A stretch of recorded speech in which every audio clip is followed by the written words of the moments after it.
AEW All Out 2021 has come and gone, and it was one of the greatest nights of pro wrestling I have ever seen. This, I know it might sound like hyperbole. It might sound like I'm capping, but I'm 100% real with you. This is the greatest pro wrestling show to ever be put on since WrestleMania X7 in 2001. If you don't believe me, then you probably haven't watched it. And then if you've watched it and you still don't believe me, then either watch it again or crawl in a hole somewhere, because you're never going to be happy with anything. But it was a great night. It was a great night, not just for AEW, but for anyone who loves wrestling, for anyone who loves to see storylines, moments, matches. All of it came together in one beautiful show that was AEW All Out 2021. Does that mean I loved everything on the show? No, not really. This match, for example, the Jericho versus MJF match, I have some qualms about, but I was entertained, and that was the purpose of the match. Did I like the booking of the Casino Battle Royale? Not particularly, but I was entertained, and it still shocked me when Ruby Soho came out. But all in all, the matches, aside from one big one involving Paul White and QT Marshall, outside of that match, every match on this card was amazing. The the AEW tag team title match was by far the best match on this card, and we'll talk about that, especially in a different segment. But I want to get into the night. So AEW All Out has come and gone, like I said, and Tony Khan has already announced that it is going to break records as far as pay-per-view numbers for AEW. It is going to completely shatter the overall amount of money that they've made at the concessions and what have you, the gate prices as they call it. It's going to blow all of their previous records out of the way. And it was a great show. Like I said, one of the greatest, I think, ever put on, and definitely AEW's best show. And that's saying a lot. For this to be AEW's best show, that means it's better than the Double or Nothing show they put on in 2019, which was their first ever show. And that was arguably more historic in the grand scheme of things because it was the inception of AEW. But this show was just almost perfection personified. As perfect as you can get in pro wrestling, as good as you can get in pro wrestling. It had a 5-star, 7-star, I don't care what you want to call it, an amazing, one of the best tag team matches I've ever seen, with Penta and Phoenix winning the tag team titles. It had a great opener with Miro taking on Eddie Kingston, and Eddie Kingston played his part beautifully. Of course, we had CM Punk's return, which again was lost in all of this. What if I told you that CM Punk would return and that wouldn't be the overall sentiments? That wouldn't be what people were talking about coming out of the pay-per-view. You might think I was crazy, but I can assure you I am not, because that's exactly what happened. Because what are people talking about? People are talking about Ruby Soho's debut. People are talking about Adam Cole, baby's debut. People are talking about the fact that Bryan Danielson, the best technical wrestler of all time, debuted for All Elite Wrestling. People are talking about All Elite Wrestling, and people are talking about how much they love pro wrestling. That is what you want coming out of a pay-per-view. That is what you want coming out of a huge event like this, and AEW knocked it out of the park in a manner that, honestly, WWE has not done for a very, very long time. So it ranks as one of the best pay-per-views ever, and it was really that damn good. Go check it out. The matches were great. Skip over QT Marshall versus Paul White. Unless you really need a bathroom break, then you can just play it. It's a quick 3-minute match, but CM Punk's return was great. We'll talk about that more in depth. We'll talk about Ruby Soho being all in and all elite and everything else, but I just want to really hone in on the fact that I thought that this was not only a historic show, but it was a show that proved a lot. It proved that pro wrestling, if you are a fan of pro wrestling, you do have a place to go to now in mainstream America to go and watch the best pro wrestlers battle it out, to watch these storylines develop. And we'll get into it more as the show goes on, as the reasons to why some of the people who appeared and debuted either left WWE or got into AEW, and then some of their motivations, because they are also key. They're also key as far as why this worked and the extent to where it worked. But this pay-per-view as a whole, I thought, was AEW's best. I thought it is the best pay-per-view I have ever seen live, as far as, watching it live as it happened.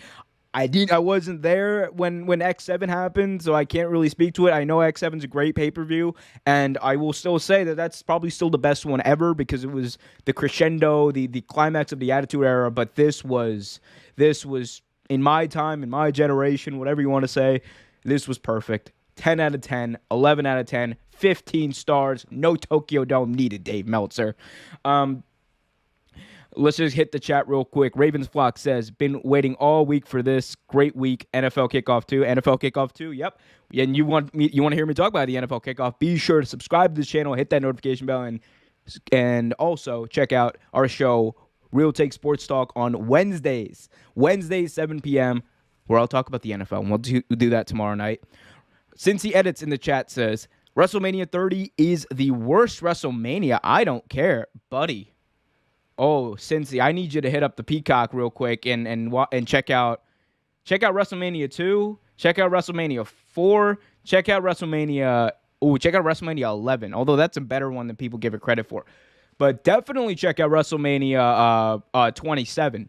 WrestleMania 27, if you want worst WrestleMania of all time, 27 and 2 is where you probably should go. I don't know where you're getting 30 from. 30 was probably one of the best of all time. That was the one where Daniel Bryan, the Miracle Kid, the Miracle on Bourbon Street, whatever you want to call it. That's when Daniel Bryan beat Triple H, Batista, and Randy Orton in the same damn night. Why did he never put that over as much as he probably should have? Anyway, we'll see. But back to All Out, back to this amazing show. As far as where does AEW go from here? Because this was such a big show. This was such a climax. This was such an important show. And a lot of people now have these high expectations for AEW. And the question is, can AEW live up to them? And honestly, the short answer is, I think so. Because they have not done anything to say that they can't. There were high expectations. Unbelievable expectations going into Double or Nothing, and especially coming out of Double or Nothing. And they knocked it out of the park for a year and a half. There were unbelievable expectations after they got the new deal from Turner when Rampage debuted. They've knocked it out of the park so far. Everything that they've done over the past year and a half, 2 years, they've done to the best of their ability, and they've knocked it out of the park. And it's a testament not only to the EVPs, but to Tony Khan, but to all of the wrestlers who were there from day one. I'm talking about Jungle Boy. I'm talking about Luchasaurus. I'm talking about Jack Perry. I'm talking about Britt Baker. I'm talking about anyone, Chris Statlander, all of those people who've been there since day one, working their asses off to get this product over. They are the reasons why they're able to knock it out of the park so much. And it's all a cohesive unit. There's no politicking. There's no bitching. There's no, oh, goddamn, pal, he's got to worry about a spot. You got to grab the brass ring. No. The brass ring's there for everyone to take. And everyone gets a piece. That's what makes AEW so great. It feels like a sport. It feels like the talent want to be there. And the talent will even tell you they want to be there. In a way that you almost never hear from anyone in any other wrestling company. And that goes to the backstage culture. That goes to just how cohesive this unit is. So if you're asking me, oh, well, is AEW going to be able to one-up themselves? It depends on what you mean by one-up. Are they going to be able to maintain this consistency? I think so. Because, again, so far, in a pandemic, in the middle of a pandemic, with no fans in the stands, they were putting on some of the best wrestling shows ever. They were putting on some of the best wrestling matches ever. Rey Fenix versus Kenny Omega. I had that as the match of the year. And then Walter and Ilya Dragunov came along. And then Rey Fenix and his brother went out there and had another match of the year. So they have been consistently putting together the best product. They now have the best talent in the world by adding Adam Cole, CM Punk, Ruby Soho, Bryan Danielson. And now you have more matches to work with. You have more matchups to work with. You have more people, more eyeballs on the product. Rampage, a show that that premieres a show that is on at 10 p.m. on a Friday night, consistently does around 700,000 people per episode. That's an accomplishment. You have Dynamite doing 1 million viewers per episode, Wednesday night, primetime. One of the best, if not consistently the best show in the key demo that, if you're in business, everybody looks at the key demos 18 to 49. They're wiping out everyone in that key demo. The people who spend money, who are 18 to 49, they watch this product. They spend money on this product. They spend money on the things that the advertisers are advertising, which is the whole reason. This is how they get paid. That's how the business works, people. That's how the business works. So let's just get that out of the way. And let's just say, if AEW has these fresh matchups now, they have this fresh product, they have the enthusiasm of a fan base that is rabid and hungry. And they have shown almost no reason for us to think, oh, well, they're going to fuck that up. It's a lot of pressure, but they can do it. They have a big show coming up on September 22nd in Queens at the Arthur Ashe Stadium. They're going to have a mega card for that. A lot of their best shows haven't even been pay-per-views. They've been dynamites. They're going to have Full Gear on November 13th. And they just keep building up these super shows, these dynamites. And people want to watch their weekly television show. And then they want to... It's business and it's working and the fans love it. That's the best part. So as far as, what the outlook is, I think the outlook is as great as it can be. I think the outlook is... It's definitely better than Tony Khan actually had it originally, because he said that this point was not imaginable really until a few years down the line when he originally founded the company. And now it's just the expectations have just been completely out of the park. Like Tony Khan said that he did not expect for the company to be at this point right now. And the fact that it's here, it's a testament to all of the work that everyone in that company has done and the mentality of that company and how it's different from other wrestling companies. It's not an individualistic standpoint. It's not an individualistic approach. They work as a team to get the product over and get themselves over. And it proves that, hey, you don't need to pick one. Everything can be over. Everyone can be over in different ways. Like, obviously, Fuego del Sol, he's over, but he loses every match.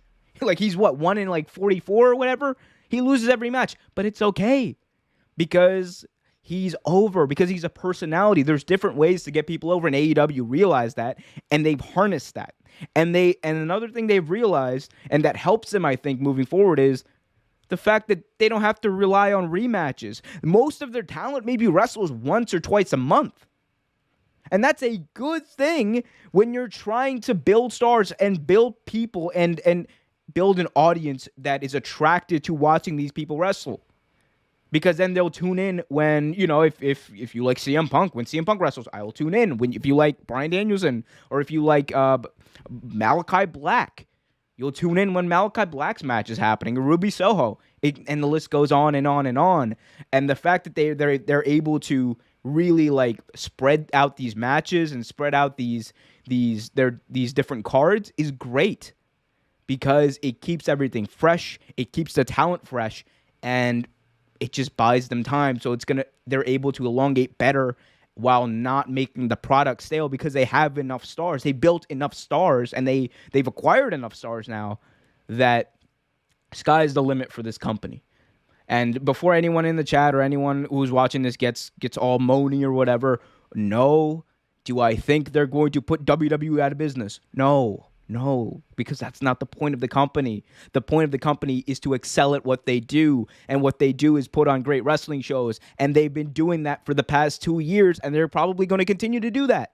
And when they don't start doing that, you will hear it from me. But All Out 2021, to close the book on this, All Out 2021 is the best wrestling show I have ever watched live on pay-per-view. It is the best wrestling show since WrestleMania X7, arguably the best wrestling show of all time. And again, if you don't agree with me, go and actually watch it. Thanks for watching this video from Real Take Sports Talk. Remember to like, share, subscribe, hit that notification bell so you get notified whenever a new video is released. Also, remember to check out our live show every single Thursday at 8 p.m. right here on the YouTube channel. And remember, keep it real.